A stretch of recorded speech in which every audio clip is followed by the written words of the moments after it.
do you assure us and through us, the audience, that if the Supreme Court should need these men to be sent back to prison, they will be available? Do you, with responsibility, assure us of that, Mr. Malhotra? 100%. In fact, again, the same thing. If I really don't understand what Zakia just mentioned, that they were never asking for death sentence. So I just want to ask a question to all the panelists. Will you be happy if they would have been released after 20 years, 25 years, maybe 50 years? Because you can't frame a timelines. It has to be the policy which is applicable at time of conviction. And at that time, the policy said 14 years on. Despite this, you say there was special treatment given to them. They were released after 15 and a half years actual sentence. So if there were to be any special treatment, they would have been released in 14 years time itself. So I really fail to understand why. But sir, we don't have the remission order. We don't have the panel's report. The 11 log, जिसमें से, by the way, I want to tell you, 80% were men. So 80 on a panel, 80% men decided what should happen to a rape survivor. Just sorry, but it doesn't sit well with me. Secondly, one of those men tells my colleague कि वो संस्कारी है, ब्राह्मण है, पता नहीं guilty भी है या नहीं. We don't have the report. We don't have the remission order. Do you not acknowledge, Mr. Malhotra, that there is absolute opacity, as Zakia Soman called it?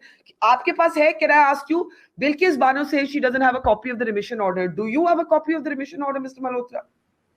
I will get it, but let me tell you on instructions, candidly, that if you're saying there were 80% men, please don't forget there were two judicial officers, one the rank of district and session judge, and other was district magistrate. And also there was an opinion sought by the concerned trial court judge about the release, which is the requirement under the rules. Every judicial officer, under the rule, it also says that the central government has to give its approval. Are you aware whether the central government has given its approval or not? Absolutely taken under section 435 CRPC. You are saying the central government has given its approval.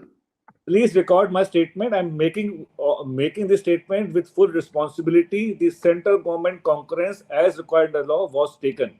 So given all this scenario, I put my question to myself that if all the requirements under the policy, under the provisions of Code of Criminal Procedures were taken out, they have served more than the desired sentence of 14 years. In fact, here it was a case of 15 years actual sentence.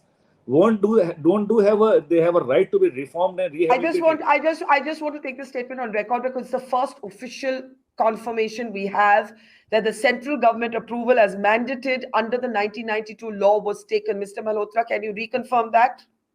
Absolutely. Absolutely. So both the consent of the trial court presiding judge and the consent of the central government was taken. You are saying that with all responsibility. Yes, and okay. I believe when the state government as well as Union of India would file their affidavits, this thing will be on record. All right, that's a very, very important news point that is coming from Rishi Malhotra, the lawyer for the convicts. Subhashini, you're wanting to come in, and then Zakia. Subhashini, go ahead. Subhashini, unmute Subhashini, please. Yeah. See, the judge, Mr. Salvi, who sentenced these 11 people, is on record saying that he doesn't agree with the remission given to them, and also that he was not consulted. But he's not on the record present, saying this. He's not the present judge. It needs the consent of the present judge of the trial court, Subhashini. I think she's agreeing with me. Okay. No, I don't think so. The Supreme Court will decide that. I think the more important point is that Mr. Malhotra has confirmed that the central government gave its approval. The central government has been absolutely silent. Has been absolutely silent. This is the first such confirmation we have from the lawyer for the convicts, Rishi Malhotra. Would you like to respond to that, Subhashini, and then Zakia? Okay, I think Subhashini is not on a great line. Let's bring in Zakia. Zakia, your comments? Yeah. So, Mr. Malhotra, as per my understanding, the center's guidelines on remissions are quite clear. It excludes rapists. So has that been done? Let me explain that. The new guidelines exclude rapists. This has been done under an old law, Zakia. But the central government was silent so far. Mr. Malhotra is now confirming that under the old law, that consent was sought and it was given. Zakia, your thoughts now? So, because they've served for 15 and a half years, so now there'll be so many convicts all over the country who are, serving life sentences in murders or in rapes or in other heinous crimes. So, is the remission now onwards going to be for all those people? I don't know what kind of precedents we are setting. I'm really not sure what kind of message are we giving. So then we might as well abolish the life sentence from our jurisprudence totally, because if this is how we are going to let off the culprits after they serve once they finish 14-year sentence. So it really makes no sense to me. Yeah. It's not about the legal technicalities here, Mr. Malhotra. It's about the ethics. It's about the morality of this whole thing.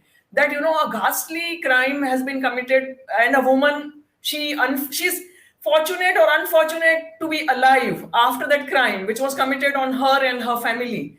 And here we are letting off, while she is still to come to terms with her life, we are letting off the culprits. The state is showing all compassion and all mercy towards the culprits, whereas nobody cares from within the state. Nobody cares for the survivor. That is my biggest. And I agree with you, Zakia. I do have to close. Mr. Malhotra, final question to you. I first have to thank you because there's been complete opacity about whether the present presiding judge of the trial court, consent was sought, as well as the central government. You are confirming that this has happened. Are you saying that then in the Supreme Court, the central government will have to put on record that this consent was sought and given? You're confident of that?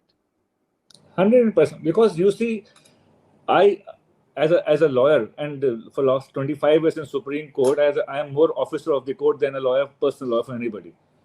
When I see a case, I have to see all the parameters have been laid down. And please, I just want to add, don't mix emotional with legal absurdity. As simple as that. In Nirbhaya case also, please don't forget, the most barbaric accused turned out to be juvenile. So what happened to that? After 3 years, he was let out because of Juvenile Justice Act rules which were applicable at that stage.